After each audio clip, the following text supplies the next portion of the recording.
बहुत बहुत स्वागत है दोस्तों आप सभी का विकास स्टडी पॉइंट में।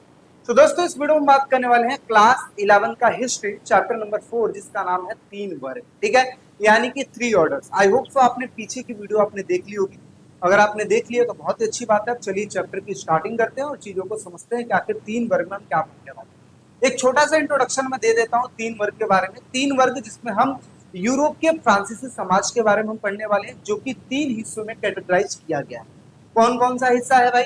सबसे पहले वर्ग को हम कहते हैं पादरी वर्ग, दूसरे वर्ग को हम कहते हैं अभिजात वर्ग और तीसरे वर्ग को हम कहते हैं कृषक वर्ग। ठीक है, तो अब करते हैं चीजों की शुरुआत और देखते हैं कि आखिर ये जो वर्ग थे वो कौन से थे, इनकी कौन कौन सी विशेषताएं थी और किस तरीके से फ्रांसीसी समाज में जीवन चलती थी सबकी। ठीक है, तो चलिए। तो यहाँ पे देखिए, जैसा कि मैंने अभी आपको बताया कि वहां पे तीन वर्ग है और चैप्टर का भी नाम तीन वर्ग है। तो क्या लिखा है कि यूरोप में फ्रांसीसी समाज मुख्यतः तीन वर्गों में विभाजित था, जो कि इस प्रकार से। कौन कौन सा? सबसे पहला वर्ग होगा जिसको हम पादरी वर्ग कहते हैं। देखिए, सबसे पहले हम छोटा सा इंट्रोडक्शन देंगे आपको और फिर उसके बाद हम चीजों को अच्छे से डिफाइन करेंगे। जो ये पादरी वर्ग जिसमें आपको देखने को मिल रहा है सिर्फ चार लाइन नहीं है। ये सिर्फ इंट्रोडक्शन के लिए, ताकि आप लोग को एक थोड़ा सा इंटरेस्ट क्रिएट हो कि हाँ इस चैप्टर में ये चीज हम पढ़ने वाले हैं। फिर एक एक चीज को हम अच्छे से डिवाइड करेंगे और तीन तीन चार चार स्लाइडों में चीजों की बात करेंगे। ठीक है, और सारी चीजों की हम बात करेंगे। तो सबसे पहले समझे कि कुछ समाज वहां का इस तरीके से था। सबसे पहले यहाँ पे अगर मैं वर्गों की बात करूं तो कौन आ जाता है? पादरी वर्ग। ठीक है, सबसे पहला वर्ग कौन आ गया? पादरी वर्ग। दूसरे नंबर पे क्या आ गया भाई? अभिजात वर्ग। और तीसरे नंबर पे क्या आ गया? कृषक वर्ग। ठीक है, कृषक वर्ग मतलब क्या होता है? वही जो किसान होते हैं उन्हीं को कृषक कहा गया है। अब देखिए, जो पादरी वर्ग है ये वो लोग होते थे जो कि धर्मों की ताकत रखते थे। इट मीन समझो कि चर्च में रहा करते थे, जैसे पोप हो गया, जैसे पादरी हो गया, जैसे भिक्षु हो गया, ये लोग। ठीक है, जैसे बिशप हो गया। दूसरे नंबर पे अभिजातों की अगर मैं बात करूं तो अभिजात वर्ग वो थे जो कि दूसरे नंबर पे आते थे, जिनका संबंध राजा से होता था और समझो कि एक शक्तिशाली वर्ग था, जिनके पास पावर अच्छी खासी थी, जिनके पास खुद की सेनाएं भी थी, जो अपनी खुद से मुद्राएं चला सकते थे। इट मीन अपने नाम की मुद्रा। जैसे आप विकास स्टडी पॉइंट के नोट्स देखते हो ना, इसी प्रकार से वो खुद अपने नाम की मुद्रा चलाया करते थे, है ना। अच्छा, इसके साथ साथ तीसरे नंबर पर अगर मैं बात करूं तो अभिजातों के पास ये भी ताकत थी कि ये न्यायालय लगा सकते थे। मतलब ये कह सकते थे कि हाँ भाई, तुम्हारे कोई दिक्कत कोई परेशानी ऐसा है तो एक काम करो, सारे इकट्ठा हो जाओ, मैं उस चीज का सॉल्यूशन देता हूँ ना। कि मतलब न्यायालय लगाने का भी काम ये किया करते थे। ठीक है, इसके साथ साथ अगर हम कृषक की बात करें तो कृषक वो वर्ग हुआ करते थे जो कि खेती बाड़ी करने का काम करते थे। और ये जो अभिजात थे ये सब टैक्स वैक्स जो है ये किसानों से लेकर ऊपर तक पहुंचाया करते थे। ठीक है, अब कहोगे भैया क्या ये तीन ही वर्ग थे और कोई वर्ग नहीं था? तो हाँ देखिए, सिर्फ तीन ही वर्ग थे। लेकिन अगर मैं कहूं कि इन सबसे भी ऊपर कौन था तो इन सब के ऊपर कौन था? वहां पे राजा। राजा सबसे ऊपर टॉप पे होता था। वो इन कैटेगरियों में नहीं आता था। आप ये मत सोचना कि ये पहले वाले कैटेगरी में आता था, नहीं। ये समझो कि कैटेगरी बनाई गई है ताकि चीजें समझ में आए। इन कैटेगरी के भी ऊपर जो होता था वो राजा हुआ करता था। ठीक है, तो अभी हमें किसके बारे में पढ़ना है? सिर्फ इन तीन कैटेगरियों के बारे में पढ़ना है, जिसमें एक हो गया पादरी, अभिजात और कृषक। सबसे पहले इंट्रोडक्शन, जिसमें हम चार लाइनों की बात करेंगे। तो पादरी वर्ग कौन हुआ करते थे? ये लोग चर्च से जुड़े हुआ करते थे, साथ ही साथ धर्म प्रचार करने का काम करते थे। समाज को धार्मिक बातें सिखाना इनका काम होता था। कुछ पादरी वर्ग जिनको भिक्षु भी कहा जाता था, यानी कि इनको कुछ पादरियों को भिक्षु भी कहा जाता था, जिनका जीवन बिल्कुल सादा होता था, जो कि कड़े नियमों का पालन करते थे। अब देखिए, कहते हैं कि साधु संत बन जाएंगे, लेकिन साधु संत बनना आसान है क्या? बिल्कुल नहीं आसान है, क्योंकि कठोर नियम का पालन करना पड़ता है, कठोर व्रत करना पड़ता है। जिस तरीके से एक दिन आप लोग व्रत रखते हो और कहते हो कि आज मुझे कुछ भी नहीं खाना है, ठीक है, यानी कि आज मैं व्रत में हूँ, आज मैं फास्ट में हूँ। तो आप देखिए, एक दिन का नियम आप लेते हो कि आज हमें घर का वो जो दाल रोटी चावल ये सब नहीं खाना है, ठीक है, वो एक दिन का व्रत है। लेकिन इसी प्रकार से ऐसे लोग जो कि भिक्षु बन जाते थे, ये लोग कड़े नियमों का पालन करते थे कि मुझे क्या पहनना है, कहाँ रहना है, किस तरीके से जीवन व्यतीत करना है। तो ये सब चीजें इनके कंट्रोल में, मतलब समझो कि इनको फॉलो करना पड़ता था। ये लोग आम जनता से अलग रहते थे। ये लोग मठों में निवास करते थे। मठ समझते हो क्या होता है? एक तरीके समझिए कि वो जगह जहाँ पे भिक्षु निवास करते थे उनको मठ कहा जाता था। और चर्च परिसर में रहा करते थे, अपनी जीवन इस तरीके से गुजारते थे। तो हमने जो पहला कैटेगरी है वो उसके बारे में हमने थोड़ा सा पढ़ लिया। अब बढ़ते हैं हमारे दूसरे कैटेगरी के बारे में, जिसका है अभिजात। ठीक है, तो देखिए अभिजातों के बारे में अगर मैं बात करूं, देखिए अभिजातों के अगर मैं बारे में बात करूं तो अभिजातों को हम कहते हैं नोबिलिटी। ये राजा के करीब हुआ करते थे, अमीर भी होते थे, शक्तिशाली लोग भी होते थे। इनकी अपनी जमीन होती थी, ये जमीनों पर अपना खुद का नियंत्रण करके रखते थे। ये न्याय कर सकते थे, यानी अपना खुद का कोर्ट चला सकते थे, और खुद कुछ जगहों पर अपनी खुद की मुद्राएं भी लागू कर देते थे। यानी कि इनके पास ये भी पावर होता था कि अपनी खुद की मुद्रा यानी कि पैसा चला सकते थे, एक कोर्ट भी लगा सकते थे, न्याय देने का भी काम कर सकते थे। अच्छा, इसी वर्गों में नाइट वर्ग भी आया करता था। नाइट वर्ग ये भी वैसे ही हुआ करते थे जिनके पास बहुत सारे घोड़े होते थे, ये घुड़सवार योद्धा भी कहा जाता था इनको, और जब जरूरत पड़ती थी राजा को तो युद्ध में अपनी सेनाएं भी भेजते थे। ठीक है, तो इस प्रकार से अपनी जिंदगी चलाते थे। ठीक, चलिए अब थोड़ा सा हम आगे बढ़ते हैं। अब थोड़ा सा बात करते हैं कृषक वर्ग के बारे में। कृषक वर्ग की अगर मैं बात करूं, ठीक है, प्रेजेंट्स की बात करते हैं, तो देखिए आम लोग जो कि खेतों में काम करते थे यह दो प्रकार के होते थे। पहला एक स्वतंत्र किसान होता था, दूसरा एक कृषि दास यानी कि सर्फ होता था। जैसे आप देखते हो ना, जो व्यक्ति खुद की जमीनों पर काम करता है, खुद की खेतों में काम करता है, उसे हम कहते हैं स्वतंत्र किसान, मतलब खुद से काम कर रहा है। और एक होता है कि दूसरे को खेतों में काम करना एज ए दिहाड़ी के तौर पे, कि हाँ भाई आपको खेत दे दिया गया है, आपको काम करना है, आपको सैलरी दे दी जाएगी, इस प्रकार से। इन्हीं को हम कहते हैं कृषि दास। ठीक है, ये किसान जमीन अपनी जमीन पर काम करते थे, लेकिन ज्यादातर जमीन किसी लॉर्ड के पास होती थी, यानी कि जमींदार के पास होती थी। यानी कि देखो लॉर्ड किसको कहते हैं, एक तरीके से जमींदार को ही लॉर्ड कहा जाता था। ठीक है, लॉर्ड को ये कर देते थे यानी कि टैक्स देते थे। इसके साथ साथ अगर मैं बात करूं कृषि दास यानी कि सर्फ की, तो ये लोग पूरी तरीके से लॉर्ड के अधीन होते थे। लॉर्ड के अधीन का मतलब क्या हुआ कि जिस तरीके से आप जॉब करने जाते हो तो आप मालिक के अधीन होते हो, आप बॉस के अधीन होते हो कि बॉस जो कराएगा वो मैं करूंगा। 8 घंटे का टाइम है, बॉस कहता है कि ये फाइलें तैयार कर दो, ये चीज कर दो, वो करना पड़ता है। उसी प्रकार से ये जो लॉर्ड होता थे, तो लॉर्ड के अधीन कौन काम करता था, लॉर्ड के अधीन जो कृषक होते थे, जो सर्फ होते थे, वो काम किया करते थे। वे लॉर्ड की जमीनों पर ही काम करते थे और स्वतंत्र रूप से ये रह नहीं सकते थे। ये थे तो ये स्वतंत्र रूप से रह सकते थे, ये थे तो ये स्वतंत्र रूप से नहीं रह सकते थे। ठीक है, चलिए अब थोड़ा सा और आगे बढ़ते हैं। अगला देखिए क्या लिखा हुआ है कि यूरोपीय इतिहास की जानकारी के स्रोत। देखिए हमने पीछे भी बात किया था, जिसमें हमने मेसोपोटामिया के स्रोतों के बारे में बात किया था। तीन महाद्वीपों में फैला हुआ साम्राज्य जो हमने बात किया था, उसमें भी हमने सोर्सेस की बात की थी। और इसके अलावा जो अपना लास्ट चैप्टर गया था यायावर साम्राज्य, उसमें भी हमने रिसोर्सेस की बात की थी। अब हम किसके बारे में बात करने वाले हैं, हम बात करने वाले हैं कि यूरोपीय इतिहास की जानकारी के स्रोत, यानी कि ऐसे कौन कौन से सोर्स है जिसकी वजह से हमें यूरोप के बारे में जानकारी देखने को मिलती है। तो सबसे पहले क्या आता है, भूस्वामियों के रिकॉर्ड, यानी कि जो भूस्वामी होते थे, लैंडलॉर्ड होते थे, उन्होंने क्या लिखवा रखा था, कुछ रिकॉर्ड्स लिखवा रखा था, और इसकी वजह से उनके बारे में जानकारी देखने को मिलती है। क्या क्या जानकारी देखने को मिलती है, जैसे जमीन के मालिक कौन हुआ करते थे, कितनी जमीनें किसके पास होती थी, इन सभी चीजों का जो विवरण है इनके दस्तावेजों में देखने को मिलता है। इसे पता चलता है कि समाज में जमीन का बंटवारा किस तरीके से होता था। जैसे आज के डेट में मैं कहूँ कि अमीर वर्ग कितने हैं, तो आप कहोगे कि अमीर वर्ग कुछ 5 या 10% ही है जिनके पास समझो कि सारी संपत्ति है। ठीक है, सारी नहीं, मतलब समझो मैक्सिमम संपत्ति उन्हीं के पास है, बाकी तो आम जनता अपनी जिंदगी बस गुजार रहे हैं।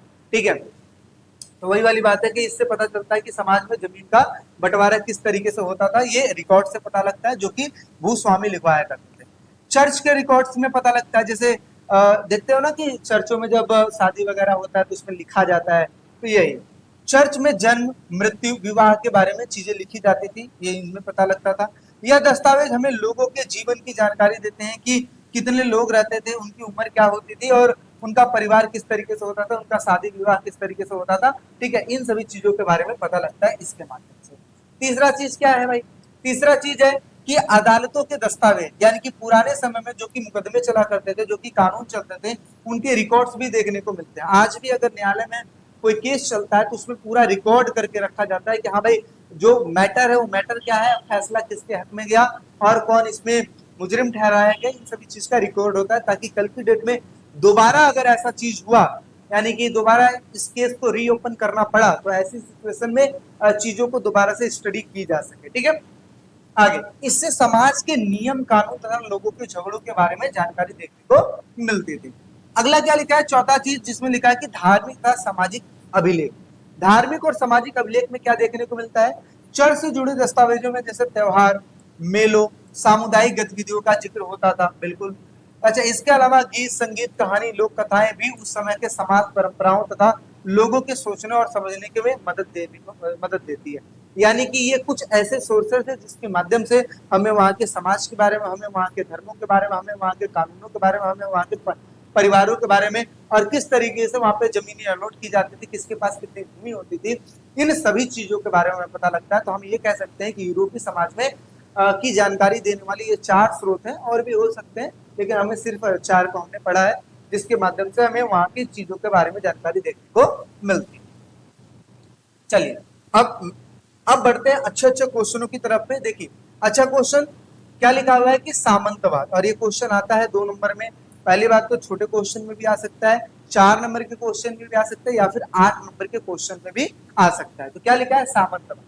सामंतवाद का मतलब क्या होता है? सामंतवाद जो शब्द है, इसकी उत्पत्ति जो है जर्मन शब्द यानी कि फ्यूड से हुई है। और ये 1 नंबर के क्वेश्चन में आता है कि सामंतवाद शब्द का अर्थ क्या होता है, और उसमें लिखा रहेगा कि जर्मन शब्द फ्यूड से बना हुआ है, तो आपको उसको टिक करना है। ठीक है, तो क्या लिखा है? सामंतवाद शब्द की उत्पत्ति जर्मन शब्द फ्यूड से बना हुआ है, जिसका अर्थ होता है भूमि का टुकड़ा। जिसका अर्थ क्या होता है? भूमि का टुकड़ा। यह एक कृषि आधारित सामाजिक तथा आर्थिक व्यवस्था थी, जो कि सामंतों यानी कि लॉर्ड और कृषकों यानी कि किसानों के संबंधों पर आधारित थी। इट मीन्स अगर देखा जाए तो जो सामंतवाद थे, सामंतवाद ये जो है एक तरीके से सामंतों और कृषकों, सामंतवाद शब्द क्या है? एक तरीके से मैंने बताया भूमि का टुकड़ा, भूमि का टुकड़ा, और इस पे राज करने वाले लोगों का क्या नाम है? सामंत नाम है, यानी कि इसको हम लॉर्ड कहते हैं। लॉर्ड क्या कहता है? लॉर्ड किसानों को भूमि देता है, भूमि देने के बाद इस पे काम कराता है, काम कराने के बाद यहाँ पे जो टैक्स बनता है यानी कि जो कर बनता है, ये उठा के किसके पास चला जाता है? सामंतों के पास चला जाता है। इट मीन्स ये जो रिलेशन है, ये दिखाता है कि कृषकों तथा सामंतों के बीच में जो रिलेशन है, उस चीज को शो करता है। तो क्या लिखा हुआ है? यह एक कृषि आधारित सामाजिक आर्थिक व्यवस्था थी, जो कि सामंतों यानी कि लॉर्ड, किसानों यानी कि कृषकों के संबंधों पर आधारित। ठीक है, आगे इस व्यवस्था में क्या होता था भाई? इस व्यवस्था में देखिए, कृषि सामंत की भूमि पर खेती करते थे, यानी कि जो कृषक होते थे, सामंत की जो भूमि होती थी, यानी कि इनकी जो भूमि होती थी, इनके खेतों पे काम किया करते थे, और श्रम सेवा देते थे, यानी कि एक तरीके से सर्विस देते थे, लेबर की तरह काम किया करते थे। ठीक है, बदले में सामंत उन्हें सैनिक सुरक्षा देते थे, यानी कि ये जो लोग हैं, ये इनको सैनिक सुरक्षा देते थे कि भाई हाँ, कल के डेट में तुम्हारा कुछ हुआ ना, तो हम हिफाजत करने के लिए तैयार रखेंगे सेना को। ठीक है, तो बदले में सामंत उन्हें क्या देते थे? सैनिक सुरक्षा देते थे, रहने के लिए भूमि देते थे, उपयोग करने की अनुमति दिया करते थे। मार्क ब्लॉक एक व्यक्ति है, ठीक है, देखिए क्या लिखा। मार्क ब्लॉक एक प्रसिद्ध फ्रांसीसी इतिहासकार है, ने सामंत पर सबसे पहले गहराई से अध्ययन किया, यानी कि मार्क ब्लॉक ने सामंतवाद पे, यानी कि वो जो भूमि का टुकड़ा है, उस पे एक गहरा अध्ययन किया कि हाँ भाई कैसे संबंध है, किस तरीके से सामंत किसानों को जमीनें दे रहा है, और किस तरीके से कृषक जो है वो सामंतों को पैसा दे रहे हैं। ठीक है, इन सभी चीजों के ऊपर अध्ययन किया। किसने किया? मार्क ब्लॉक ने किया, जो कि एक इतिहासकार थे, जो कि फ्रांस के इतिहासकार थे। उन्होंने ये समझा कि कैसे भूगोल यानी कि ज्योग्राफी और स्थानीय परिस्थितियां के लोगों के व्यवहार का सोचनों को प्रभावित करती है। यानी कि अगर देखा जाए, इन्होंने किस चीज के बारे में बताया? इन्होंने बताया कि किस तरीके से जो भूगोल है और स्थानीय परिस्थितियां लोगों के व्यवहारों को किस तरीके से सोच को किस तरीके से प्रभावित करती है। इन सभी चीजों के बारे में जो मार्क ब्लॉक है, उन्होंने ये चीजें लिखी। ठीक है, तो ये हो गया अपना सामंतों के बारे में। अब हम बात करने जा रहे हैं, देखिए हमने जो बात किया, हमने छोटे छोटे तौर पे हमने सब चीज की बात कर ली। अब हम थोड़ा सा बढ़ते हैं, अब यहाँ से एक एक चीज को अच्छे से डिफाइन करेंगे, जिसमें सबसे पहले हम पादरियों के बारे में बात करेंगे, फिर इसके बाद आ जाएगा जातों के बारे में, और फिर आ जाएगा किसानों के बारे में। तो देखिए, सबसे पहले हम बात करते हैं पादरियों के बारे में। देखिए, पादरियों के अगर मैं बारे में बात करूं, जो कि पहले वर्ग में आते थे, पादरी तथा बिशप ईसाई समाज को धार्मिक मार्गदर्शन देते थे। अब देखिए, बात समझिए, ये जो पादरी है और जो बिशप, आप कहोगे भैया पादरी कौन है, बिशप कौन है? तो देखिए, जो चर्च है ना, ये जो चर्च है, चर्च में जो बिशप होते थे, जो बिशप होते थे, इनका जो औहदा होता था, जो लेवल होता था, ये पादरियों से ऊपर होता था, पहली बात। दूसरे नंबर पे बुजुर्ग होते थे, पादरियों से ज्यादा एक्सपीरियंस्ड होते थे, और ये पादरियों की नियुक्ति किया करते थे। ठीक है, और जो पादरी थे, ये समझो कि इनके नीचे आया करते थे। ठीक है, ये चर्च में धर्मोपदेश यानी कि धार्मिक बातें किया करते थे। कुछ बहुत धार्मिक लोग जिन्हें बिच्छू कहा जाता था, ये मठों में रहा करते थे। उन्हें कड़े नियमों का पालन करना होता था। इनके पास राजा द्वारा दी गई जो जमीनें होती थी, जिससे भी कर वसूला करते थे। ठीक है, यानी कि अगर देखा जाए तो इन पादरियों के पास भी भूमि होती थी। ठीक है, और इस भूमि पर भी ये किससे काम करते थे, करवाते थे, ये कृषकों से काम करवाते थे। और जो टैक्स आता था ना, ये टैक्स इनसे वसूल किया करते। ठीक है, हर रविवार को अगर देखा जाए तो पादरी वर्ग गांव के लोगों को धर्म की बातें सिखाते थे और साथ ही साथ सामूहिक प्रार्थना करवाया करते थे। ठीक है, तो इस तरीके से इनका मतलब ये काम था। नेक्स्ट बात करते हैं पादरी वर्गों की विशेषताएं। तो विशेषताओं में देखिए भाई, राजा से मिली जमीनों से ये कर वसूला करते थे, रविवार को धर्मोपदेश तथा प्रार्थना कराते थे, फ्रांसीसी समाज के पहले वर्ग में थे और इन्हें विशेष अधिकार मिला हुआ करता था। ठीक है, ये लोग तिथ नाम का धार्मिक कर भी वसूलते थे। अभी मैंने बताया ना, जो कर वसूला करते थे उनका नाम था तिथ। इसमें इस तरीके से लिखा हुआ है, चाहे आप इसको इस तरीके से भी लिख सकते हो। ठीक है, आगे पादरी बनने वाले पुरुष को शादी करने की अनुमति नहीं होती थी। ये बात इसमें एक समझो कि एक रूल्स में था कि जो भी पादरी बनेगा भाई उसको शादी नहीं करनी। वे सब उच्च पद पर होते थे और उनके पास जागीरें हुआ करती थी और किसी लॉर्ड के पास, जैसे किसी लॉर्ड के पास, यानी कि अगर कहा जाए तो जो बिशप हुआ करते थे ये सबसे टॉप पे होते थे। इनके पास खुद की जागीरें होती थी। जिस तरीके से अभिजातों के पास जागीरें होती थी उसी प्रकार से इनके पास भी खुद की जागीरें हुआ करते थे। तो अगर देखा जाए तो पादरियों के लेवल में ये इनकी स्थिति थोड़ी सी अच्छी थी, या समझो कि ये सबसे ऊपर है। ठीक है, आगे बढ़ते हैं। अब भिक्षु का मठों के बारे में हम थोड़ा सा बात कर लेते हैं। अब देखिए, ऐसे लोग जो कि घर बार त्याग कर देते थे, जो निकल जाते थे कि हाँ भाई अभी हम संसारी चीजों में रहना नहीं है, वो लोग भिक्षुओं का जीवन जीने लगते थे। और वो कहाँ रहते थे, मठों में रहा करते थे। तो देखिए क्या लिखा हुआ है, भिक्षु कौन थे। तो भिक्षु वे धार्मिक श्रद्धालु हुआ करते थे जो कि आम जीवन से दूर रहकर एकांत तथा धार्मिक जीवन बिताते थे। ये लोग धर्म से, चर्च से अलग एक विशेष धार्मिक संस्था से जुड़े हुए थे, यानी कि चर्चों से थोड़ा सा अलग होते थे और एक तरीके से विशेष धार्मिक संस्था से जुड़े होते थे।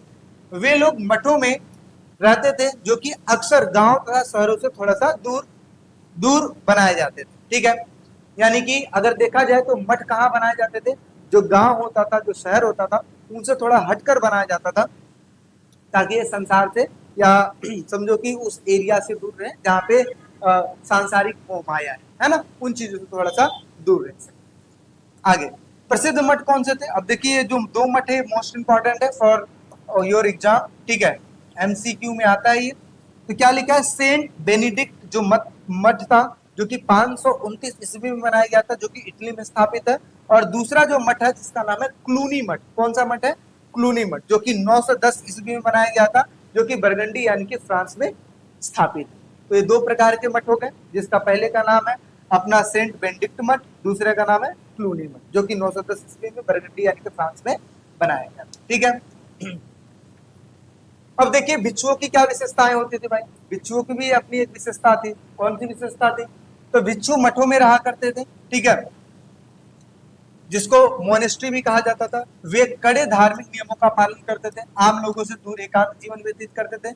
वे अपना पूरा जीवन प्रार्थना करके, अध्ययन करके, खेती जैसे शारीरिक कामों में लगाकर अपना जीवन निकालते थे। ठीक है, साथ ही साथ भिक्षु बनना पुरुष तथा महिला दोनों के लिए संभव होता था। जैसे पुरुषों को क्या कहते थे, मॉन्क, महिलाओं को क्या कहते थे, नन। और नन, ये भी इंपॉर्टेंट है, ये भी समझे एक एक नंबर के क्वेश्चन में आता था। यानी कि ऐसे लोग जो कि भिक्षु होते थे, ऐसे पुरुष जो कि भिक्षु होते थे जिनको मॉन्क कहा जाता था, और ऐसे लोग, ऐसे महिलाएं जो कि भिक्षुनी बन जाती थी, इनको क्या कहते थे, नन कहा जाता था। पुरुषों तथा महिलाओं के लिए अलग अलग मठ हुआ करते थे। पादरियों की तरह भिक्षु भिक्षु नन भी शादी नहीं कर सकते थे, यानी कि जिस तरीके से पादरी शादी नहीं कर सकते थे, उसी तरीके से जो भिक्षु होते थे, जो नन होते थे, ठीक है, वो शादी नहीं कर सकते थे। कुछ भिक्षु घूम घूम कर लोगों को उपदेश देते थे और दान से अपना जीवन यापन करते थे। यानी कि कुछ ऐसे भिक्षु हुआ करते थे जो कि नगरों में जाते थे, जहाँ पे वो धर्म उपदेश देने का काम करते थे, और जो दान मिलता था उससे अपना जीवन चलाया करते। ठीक है, अब बात कर लेते हैं फ्रांसीसी समाज में मठों का किस तरीके से योगदान था। तो देखिए, फ्रांसीसी समाज में अगर मैं बात करूं मठों का किस तरीके से योगदान था, तो मठ क्या है? मठ एक ऐसा जगह है जहां पर ये भिक्षु रहा करते थे, यानी कि सांसारिक चीजों से थोड़ा दूर रहते थे। मठों को ऐसी जगह पे बनाया जाता था जहाँ पे शांति एकांत बना रहे। तो क्या लिखा है, मठों की संख्या बहुत बढ़ गई थी, वे अब एक बड़ा धार्मिक समुदाय बन गया था, क्योंकि भिक्षुओं की संख्या बढ़ेगी तो मठों की संख्या बढ़ेगी। इन मठों में बड़ी इमारतें, भू जागीरें, स्कूल, कॉलेज, अस्पताल, इस प्रकार की चीजें हुआ करती थी। मठों ने कला तथा संगीत के विकास में भी बहुत ज्यादा योगदान दिया, जैसे ये लोग गाना गाते थे, ये सब। ठीक है, आवेश हिल्डेगार्ड एक प्रसिद्ध संगीतज्ञ थे, और जिसने चर्च में सामूहिक प्रार्थना यानी कि गीतों की परंपरा शुरू की थी। यानी कि जो चर्च हुआ करता था ना, चर्च में जो गीत गाते थे, इनकी जो परंपरा शुरू करने वाले जो लोग थे, या ये समझो कि जो प्रार्थना गीत हुआ करता था, इनका जो शुरू करने वाले जो व्यक्ति थे, जिनका नाम था आवेश हल्डेगार्ड। ठीक है, 13वीं सदी में कुछ भिक्षुओं ने मठों में न रहकर लोगों के बीच रहकर धर्म प्रचार करने का एक निर्णय लिया, और आगे चल के इन्हीं को फ्रायर कहा गया। यानी कि ऐसे लोग जो कि मठों में नहीं रहते थे, यानी कि मठ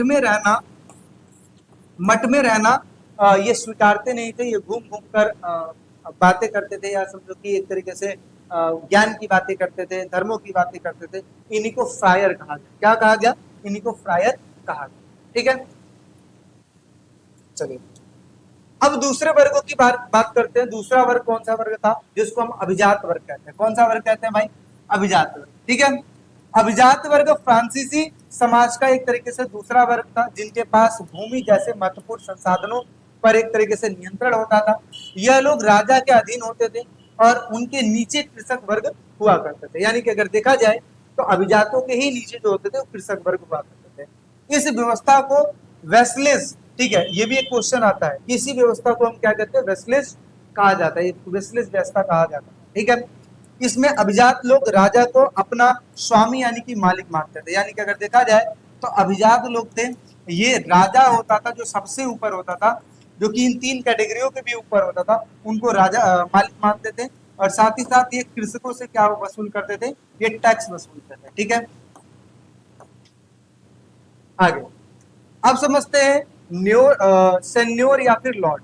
तो लॉर्ड शब्द का मतलब ही क्या होता है? ऐसे लोग जो कि रोटी देते हैं, यानी कि रोटी देने वाले व्यक्ति को ही कहा गया है लॉर्ड। लॉर्ड अपने वासल, ठीक है, यानी कि दास यानी कि अनुयायी को सुरक्षा देते थे। बदले में वासल लॉर्ड के प्रति वफादार रहा करता था। ये रिश्ता शपथ तथा रीति रिवाजों पर आधारित होता था। यानी कि अगर देखा जाए तो ये जो लॉर्ड था, ये जो सेना होता था, सॉरी, जो किसान हुआ करता था, किसानों के साथ एक तरीके से समझो कि अच्छा व्यवहार करता था। अच्छा व्यवहार इन द सेंस का मतलब क्या हुआ कि आपके ऊपर मुसीबत आएगा तो मैं आपको आपकी हिफाजत करूंगा, बदले में क्या है? आपको खेती बाड़ी करनी है, और खेती बाड़ी करके, है ना, खेती बाड़ी करके जो टैक्स है वो टैक्स मुझे दे देना है ना। इस प्रकार की जो चीजें होती थी वो यहाँ पे होती थी। ठीक है, तो इसी वजह से लिखा है कि लॉर्ड अपने वाशल यानी कि दासों या अनुयायियों को सुरक्षा देता था, बदले में वाशल लॉर्ड के प्रति वफादार रहता था। यह रिश्ता शपथ और रीति रिवाजों पर आधारित हुआ करता था। ठीक है, अब बढ़ते हैं अभिजातों की क्या विशेषताएं थी। ठीक है, विशेषताओं में हम बात कर लेते हैं। समाज में इनकी जो विशेषता थी, ये एक तरीके से समझो कि इनकी बहुत ज्यादा हैसियत हुआ करती थी। इनके पास अपनी जमीनें होती थी, और इन जमीनों पर इनका खुद का नियंत्रण हुआ करता था। ये लोग अपनी खुद की सेना रख सकते थे, ये अपना न्यायालय यानी कि कोर्ट चला सकते थे। कुछ जगहों पर ये अपनी मुद्रा भी चला सकते थे, जो कि जो भी इनकी भूमि पर रहता था वह उसका अधीनस्थ माना जाता था। अधीनस्थ का मतलब क्या होता है कि ये एक तरीके से ये इनके नीचे माना जाता था, यानी कि इनके ऊपर पूरा का पूरा जो कंट्रोल हुआ करता था वो अभिजातों का हुआ करता। ठीक है, तो ये इनकी ये विशेषता है। ठीक, चलिए अब हम तीसरे वर्गों के बारे में बात कर लेते हैं। जो तीसरा वर्ग था, जिसका जो वर्ग था उसका नाम था कृषक वर्ग। ठीक है, यह वर्ग बहुत बड़ा था और पादरी और अभिजात वर्ग का भरण पोषण किया करता था। यानी कि अगर देखा जाए तो जो सबसे नीचे वर्ग था उसका नाम था कृषक वर्ग, और कृषक वर्ग की वजह से ही जो अभिजात थे उनको टैक्स मिल पाता था, उनको अनाज मिल पाता था। जो पादरी वर्ग थे उनका जीवन गुजर हो पाता था। ठीक है, इनमें दो तरह के किसान शामिल थे, एक था स्वतंत्र किसान, दूसरा है सर्फ यानी कि कृषिदास।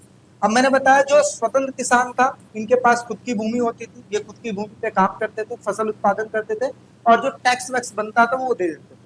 लेकिन जो सर्फ थे ये समझो कि ये जमींदारों से ही भूमि लेंगे, मतलब अभिजातों से ही भूमि लेंगे और उस पर काम करेंगे और एज ए दिहाड़ी के तौर पे उनको चीजें मिलेंगी, तो इन्हीं को सर्फ कहते थे, एज ए नौकर की तरह काम करते। ठीक है, ये पूरी तरीके से किसके ऊपर निर्भर थे, ये लॉर्ड के ऊपर निर्भर हुआ करते थे। अब देखिए उन्हीं के बारे में बातें लिखी हुई। स्वतंत्र कृषकों की भूमिका, वे अपनी जमीन लॉर्ड के अधीन रहकर जोतते थे। पुरुषों को साल में कम से कम 40 दिन सैनिक सेवा देना इनका जरूरी हुआ करता था, यानी कि ये अपनी जमीन लॉर्ड के अधीन रहकर। अब देखिए कहने का मतलब क्या हुआ, ये खुद की जमीन है, ठीक है, खुद की जमीनों को जोतते थे, लेकिन ये अधीन किसके थे, ये लॉर्ड के अधीन थे। मतलब कंट्रोल किसका होता था, जमींदारों का ही कंट्रोल हुआ करता था। पुरुषों को साल में कम से कम 40 दिन तक सैनिक सहायता भी देनी होती थी, यानी कि सेना के तौर पर इनको काम भी करना पड़ता था। ठीक है, आगे आगे देखिए क्या लिखा है, कृषक परिवारों को सप्ताह में 3 या फिर अधिक दिन तक लॉर्ड के जमीनों पर मुक्त श्रम देना पड़ता था। चलो जो व्यक्ति है वो तो काम करेंगे करेंगे, लेकिन व्यक्ति के अलावा जो घर के जो लेडीसें हैं, जो बच्चे हैं, उनको भी काम करना पड़ता था एटलीस्ट 3 दिन तक, एक हफ्ते में 3 दिन तक या फिर उससे ज्यादा भी दिन वो काम करते थे और मुफ्त काम करते थे, इसके लिए कोई पैसा नहीं मिलेगा उनको। ठीक है, किसके इधर काम करेंगे, ये लॉर्ड की जमीनों पर ही काम करेंगे। ठीक है, उनको श्रम देंगे। इस श्रम से जो उत्पादन होता था इसी को श्रम अधिशेष कहते थे। ये भी एक नंबर के क्वेश्चन में आता है कि श्रम अधिशेष क्या होता है, तो आप कहोगे कि कृषक के जो परिवार वर्ग थे जो कि लॉर्ड की जमीनों पर जाकर फ्री में श्रम सेवा देते थे, 3 से 4 दिन या फिर समझो उससे अधिक दिनों तक जो फ्री में काम करते थे, इसी को श्रम अधिशेष भी कहा जाता था। इसके अलावा उन्हें और भी काम करने पड़ते थे, जैसे गड्ढे खोदना, लकड़ी इकट्ठा करना, बाढ़ बाढ़ बनाना, मतलब एक तरीके से उस तरीके से कुटिया और चीज समझो। ठीक है, और सड़क और इमारत की मरम्मत करना, इस प्रकार से भी काम इनको करना पड़ जाता था। इन सभी कामों के लिए कोई इनको अलग से मजदूरी नहीं मिलती थी। खेतों में काम करने के अलावा महिलाएं सूत काटती थी, कपड़ा बुनती थी, मोमबत्ती बनाती थी, अंगूर से रस निकालकर मदिरा बनाती थी, इसमें शराब बनाती थी, और ये सब लॉर्ड के लिए ही होता था। यानी कि जितनी भी चीजें होती थी किसके लिए होती थी, ये लॉर्ड के लिए ही होती थी। ठीक है, अगला जो टॉपिक अपना लिखा हुआ है वो है टैली। ठीक है, टैली क्या है, तो देखिए टैली एक प्रकार का कर हुआ करता था, यानी कि टैली एक प्रकार का कर यानी कि टैक्स होता था। इसे राजा द्वारा सीधे किसानों यानी कि कृषकों पर लगाया जाता था, यानी कि जो राजा है वो सीधा किसानों पर जो टैक्स लगाता था उसी को टैली कहा जाता था। यानी किसानों को अपनी आमदनी में से एक हिस्सा राजा को देना पड़ता था। ठीक है, और आसान शब्दों में अगर देखा जाए तो टैली राजा द्वारा किसानों पर लिया गया सीधा जो कर होता था उसको ये कहते थे। अब देखिए एक हिस्से का मतलब क्या हुआ, एक हिस्सा का मतलब 1% से कोई लेना देना नहीं, एक हिस्सा का मतलब क्या होता है, समझो कि इसमें कोई रेशियो नहीं बता रखा है कि 10% या फिर क्या, ये चीजें नहीं बता रखा है। ठीक है, और आपसे पूछेगा भी नहीं कि कितना परसेंट है इसमें। ठीक है, चलिए आगे बात करते हैं कि श्रम अधिशेष क्या है। कृषक परिवार हफ्ते में 3 या उससे अधिक जो दिन है लॉर्ड की जमीनों पर एक काम करते थे जो कि फ्री ऑफ कॉस्ट करते थे। इस काम से जो भी अनाज या फिर उत्पादन होता था वो लॉर्ड के पास जाता था, और इस मुक्त श्रम से मिलने वाला जो उत्पादन को ही क्या होता था, श्रम अधिशेष कहते थे। ठीक है, यानी कि इस मुक्त श्रम से जो मिलने वाला उत्पादन है उसी को हम क्या कहते हैं, श्रम अधिशेष कहते हैं। अब देखिए एक सिंपल सी बात है, जैसे मान लेते हैं लॉर्ड का जो घर है, यहाँ से जो किसान है ये सब जाते थे यहाँ पे काम करते थे, यहाँ पे जो भी काम हो गया जैसे खेती कर लिए, पेड़ों से लकड़ियां लेके आ गए, और भी जो घर का काम हो गया वो सब कर लिए। अब ये क्या है, ये फ्री ऑफ कॉस्ट है, लेकिन इससे प्रोडक्शन तो हो रहा है ना, उत्पादन तो हो रहा है ना, तो ये जो फ्री ऑफ कॉस्ट श्रम के द्वारा जो उत्पादन हो रहा है उसी को श्रम अधिशेष कहते हैं। ठीक है, तो ये चीज है। आगे लिखा है आसान शब्दों में, श्रम अधिशेष किसान द्वारा लॉर्ड की जमीनों पर किया गया बिना मजदूरी वाला जो काम है या फिर जो फायदा है, उनका जो फायदा है उसी को हम क्या कहते हैं, श्रम अधिशेष कहते हैं। ठीक है, चलो थोड़ा सा और आगे बढ़ते हैं भाई। अब बात करते हैं कृषिदास। कृषिदास जिसको हम सर्फ कहते हैं। पहली कैटेगरी हमने जहाँ पे बात किया स्वतंत्र किसानों की, अब दूसरी कैटेगरी जहाँ पे हम बात करने वाले हैं सर्फ की। तो देखिए सर्फ क्या है भाई, सिर्फ सर्फ की बात करें तो कृषिदास वे कृषक थे जो कि केवल लॉर्ड की जमीनों पर काम कर सकते थे। किसकी जमीनों पर काम कर सकते थे? तो लॉर्ड की जमीनों पर। वे पूरी तरीके से लॉर्ड के अधीन रहते थे और कहीं और काम नहीं कर सकते थे। इट मीन्स ये समझिए कि ये जो काम करते थे किसके लिए करते थे? सिर्फ और सिर्फ लॉर्ड के लिए काम करते थे।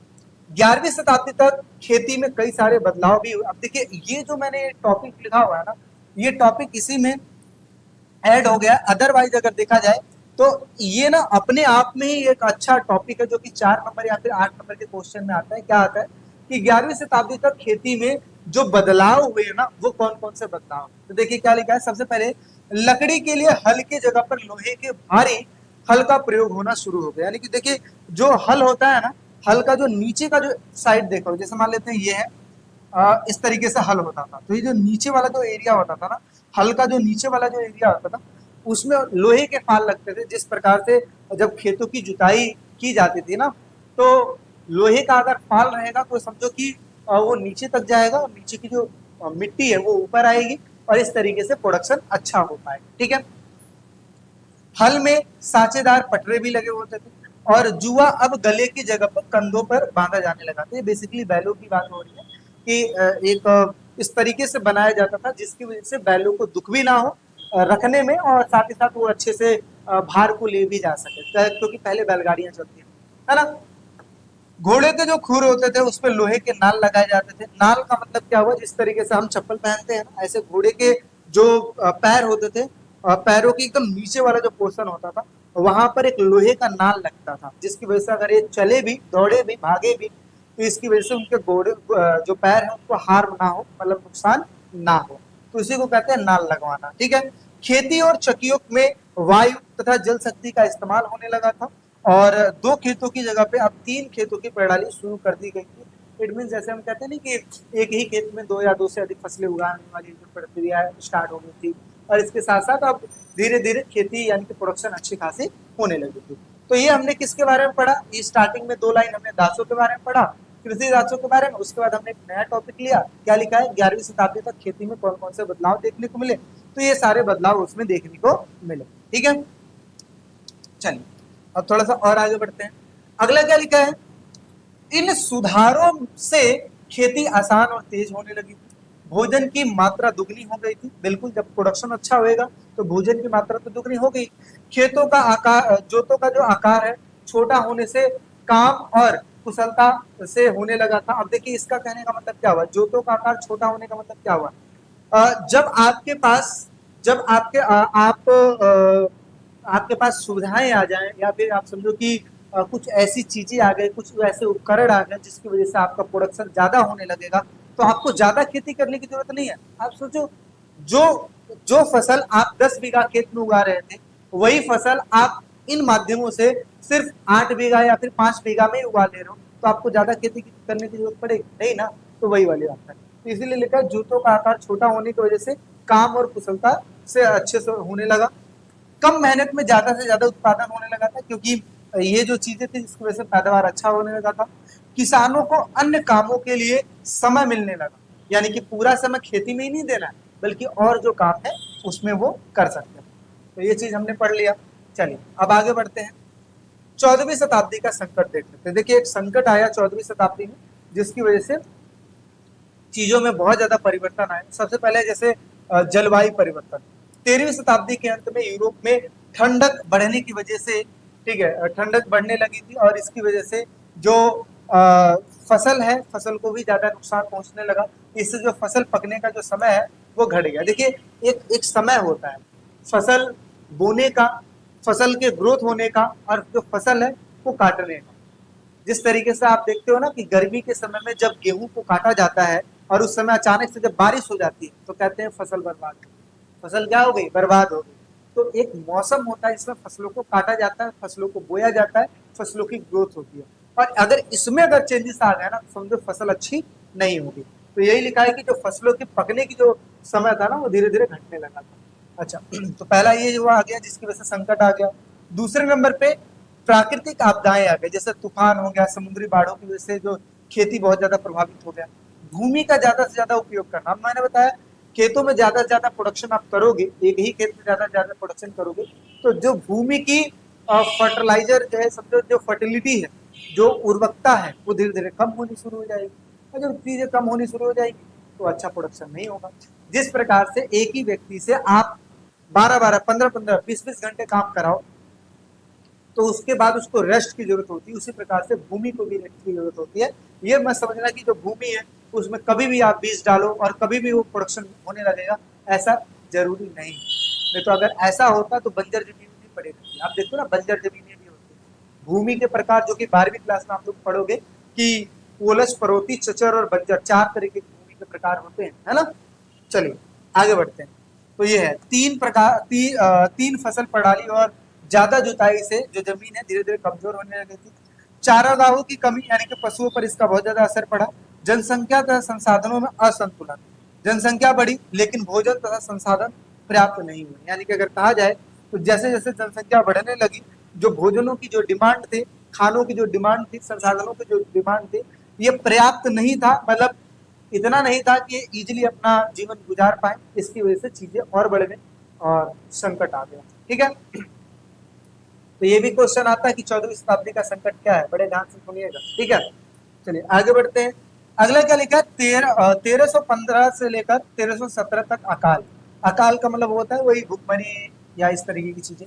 यूरोप में भीषण अकाल पड़ा, लाखों लोग मारे गए। 1320 के बाद पशुओं की भी मौत होने लगी, यानी कि जैसे महामारी वगैरह आ जाता है वैसा भी आना शुरू हो गया, और साथ ही साथ अकाल मतलब भुखमरी, ये सब चीजें आनी शुरू। धातु मुद्रा की कमी, चांदी की खाने में कमी हो गई थी और इसकी वजह से इसका उत्पादन घट गया था, और मुद्रा की इसकी वजह से कमी हो गई थी। व्यापार में इसका काफी ज्यादा असर देखने को मिला था। और ये चीजें कहाँ पे हुई थी, ऑस्ट्रेलिया में हुई थी। ठीक है, ऑस्ट्रेलिया नहीं, ऑस्ट्रिया है। ठीक है, दूसरा क्या है, सर्बिया में हुई थी। आगे अगला है फ्लैग, जो प्लेग बीमारी है जिसको हम ब्लैक डेथ के नाम से जानते हैं। ठीक है, देखिए क्या लिखा हुआ है, 1347 से लेकर 1391 में, ठीक है, ब्यूबोनिक फ्लैग से यूरोप की लगभग 1/3 आबादी खत्म। 1/3 आबादी का मतलब समझते क्या होता है, 1/3 का मतलब होता है, एक तरीके से मान लेते हैं किसी जगह पे रहने वाले 100 लोग हैं, तो इसका 1/3 निकाल दो। 1/3 अगर आप निकालोगे तो लमसम अगर देखा जाए, तो लमसम 33% से 34% की जो आबादी थी ना, वो खत्म। ठीक है, आगे चूहे और जहाजों के जरिए यह संक्रमण फैला हुआ था। ठीक है, और आगे क्या है, जहाजों के जरिए मतलब कैसे कि मतलब कहीं और से बीमारी आ जाना, इस प्रकार से समझो। आर्थिक तथा सामाजिक बदलाव, काम करने वाले मजदूरों की कमी होने लगी थी। मजदूरी की जो दर है वो तेजी से बढ़ने लगी थी। दर का मतलब समझो एक तरीके से जो महंगाई है, महंगाई जब बढ़ेगी तो समझो ना, लोग डिमांड भी करेंगे, भाई मेरी सैलरी भी इंक्रीज करो। ठीक है, तो इस प्रकार से चीजें, ठीक है, होने लगी थी। लमसम 250%। आगे समाज में अस्थिरता था, बदलाव भी देखने को मिला था, और इसकी वजह से जो 14वीं शताब्दी का संकट है वो देखने को मिला। तो हमने क्या क्या चीज पढ़ा, यही सारी चीजें। जलवायु परिवर्तन हुआ, प्राकृतिक आपदाएं आई, भूमि का ज्यादा से ज्यादा उपयोग होने लगा, चारागाहों की कमी हुई थी, जनसंख्या तथा संसाधनों में असंतुलन हो गया था, 1315 से 1317 का अकाल हो गया था, धातु मुद्रा में कमी हो गई थी, प्लेग बीमारी आ गई, आर्थिक सामाजिक बदलाव आ गया। ठीक है, अब थोड़ा सा आगे बढ़ते हैं, राजनीतिक परिवर्तन क्या हुआ था। राजनीतिक परिवर्तन की बात कर लेते हैं। देखिए सबसे पहले राजनीतिक परिवर्तन, 14वीं और 15वीं शताब्दी में नए शक्तिशाली राज्यों का उदय हुआ, यानी कि नए नए राज्य आए। अब शासकों ने स्थायी सेना, स्थायी नौकरशाही यानी कि सरकारी कर्मचारी जो है, राष्ट्रीय कर प्रणाली बनाना शुरू कर दिया। यानी कि शासकों की अब रूल करने की जो प्रणाली थी ना, वो धीरे धीरे चेंज होनी शुरू हो गई। ठीक है, पहले की तरह राजा सिर्फ सिर्फ वफादारी तथा रिश्तों के भरोसे शासन नहीं करता था। जैसे होता नहीं है कि राजा और प्रजा के बीच में एक रिलेशन होता है, ठीक है, उसके हिसाब से चीजें काम नहीं करती थी। ठीक है, क्योंकि उन्होंने चीजों में चेंजेस किया। क्या, अब राजा दरबार के केंद्र में होता था और उसके चारों ओर एक बहुत बड़ा दरबारी समाज और आश्रितों की प्रणाली होती थी। ठीक है, ये चीजें बन गई थी। शासक अब अकेले फैसले ले सकता था क्योंकि उसके पास, ठीक है, प्रशासन और टैक्स से मिली नियमित आय था, सेना थी। यानी कि इन्होंने इस तरीके से सिस्टम बना रखा था ताकि पूरा का पूरा जो टैक्स है ना, वो सब राजा के पास आएगा और राजा स्वतंत्र रूप से कोई भी निर्णय ले सकता था अपने आप से। ठीक है, आगे पुरानी सामंत जो व्यवस्था थी, यानी कि जो भूमि की टुकड़े वाली जो व्यवस्था थी, जिसमें जमींदार किसानों के ऊपर रूल करते थे, ये प्रणाली धीरे धीरे क्या होने लगी तो क्या लिखा है, पुरानी सामंती व्यवस्था जिसमें सब कुछ आपसी विश्वास, निष्ठा, वचन, इन सब चीजों पे चलता था, धीरे धीरे क्या हो गई, खत्म होनी शुरू हो गई। और एक नया शासक ज्यादा संगठित, केंद्रीकृत, सशक्त बनता चला गया। यानी कि अगर देखा जाए तो पुरानी जो सिस्टम यानी प्रणाली थी, जिसमें सारी चीजें एक रिलीजन पे डिपेंड करती थी, ये चीजें खत्म हो गई और अब एक नई प्रणाली शुरू हुई, और जिसमें राजा जो होता था वो सबसे ऊपर होता। ठीक है, अब यहाँ पे देखिए क्या लिखा है कि जो नई व्यवस्था है और जो पुरानी व्यवस्था थी, उनमें क्या क्या अंतर देखें। तो देखिए क्या लिखा है, नई शासन व्यवस्था और पुरानी सामंती व्यवस्था में काफी भिन्नता थी। जैसे पहले राजा सत्ता के पिरामिड के सबसे चोटी पे होता था। अगर मैं कहूँ ये पिरामिड है, तो इस पिरामिड में सबसे ऊपर कौन होता था, राजा होता था। ठीक है, और शासन मुख्य रूप से राजभक्ति यानी कि लॉयल्टी के ऊपर चलती थी। ठीक है, व्यक्तिगत संबंधों का आपसी विश्वास पर आधारित होता था। ठीक है, यानी कि पहले लॉयल्टी देखा जाता था, आपसी संबंध देखे जाते थे, इन सब चीजों पर रिश्ते चलते थे। ठीक है, आगे सामंत वासल के रूप में राजा के प्रति निष्ठावान रहते थे, बदले में राजा उन्हें जमीन तथा सुरक्षा देता था। यह एक तरह का व्यक्तिगत तथा भावनात्मक रिश्ता था। लेकिन अब यानी कि ये पहले की बातें हो रही है कि पहले इस तरीके की चीजें चलती थी, लेकिन अब क्या हो गया था, 14वीं और 15वीं शताब्दी में शासन प्रणाली में काफी बदलाव देखने को मिला। और जो नए बदलाव हुए वो कौन कौन से हुए वो देख लेते हैं। तो देखिए क्या लिखा हुआ है, राजा पूरी सत्ता का केंद्र बन गया था। यानी कि समझो कि सबसे ऊपर तो है टॉप पे, लेकिन सबके ऊपर कंट्रोल करेगा। ठीक है, जो कि व्यक्तिगत रिश्तों पर चीजें नहीं, लॉयल्टी के ऊपर नहीं चलेगी, बल्कि नियमित प्रशासन यानी कि रूल्स के हिसाब से चीजें चलेगी, स्थानीय सेना के हिसाब से चलेगी। टैक्स पर निर्भरता इस पे करती थी, यानी कि टैक्स उन्होंने जो लगा दिया वो लगा दिया। ठीक है, राजा किसी भी सामंती पिरामिड की चोटी पर नहीं बैठा था, बल्कि यह एक संगठित केंद्रीकृत शासन का एक प्रमुख बन गया था। आगे राजा के चारों ओर अब एक बहुत बड़ा दरबार लगता था। ठीक है, जिसको कोर्टली सोसाइटी कहा जाता था। इसमें दरबारी अधिकारी, कलाकार, सलाहकार, अन्य प्रकार के लोग शामिल हुआ करते थे। यह शासन एक आश्रयदाता अनुयायी तंत्र, ठीक है, पर आधारित थी, और राजा अपने दरबारी तथा अनुयायियों को पद, पैसा, जमीन जमीन देता था और बदले में उनकी सेवा तथा वफादारी करते थे।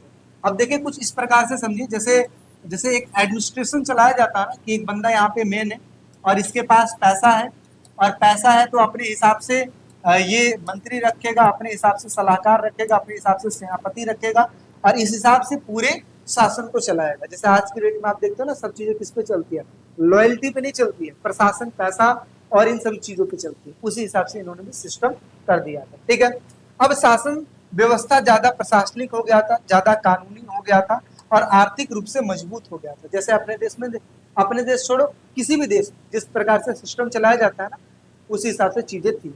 लॉयल्टी के ऊपर नहीं थी कि हाँ भाई हम एक दूसरे के ऊपर निर्भर रहेंगे, इस प्रकार से चीजें नहीं। ठीक है, तो आई होप आपको चीज समझ में आ गई होगी, नई व्यवस्था क्या थी, पुरानी व्यवस्था क्या थी, और इसी के साथ साथ ये जो चैप्टर है अपना, ये ओवर हो गया। ठीक है, तो ये था ये पूरा डिटेल जो कि 3 वर्गों के बारे में हमने पढ़ा। किसी भी चीज में कोई डाउट, दिक्कत, परेशानी तो जरूर बताना।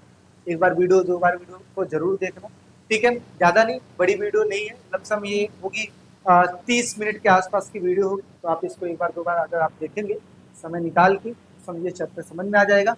बाकी इसके क्वेश्चन आंसर में हम सारी चीजों को कवर करते हैं। ठीक है, तो बस यही है, और चलिए फिर मिलते हैं एक नेक्स्ट वीडियो में। अभी के लिए टेक केयर, बाय।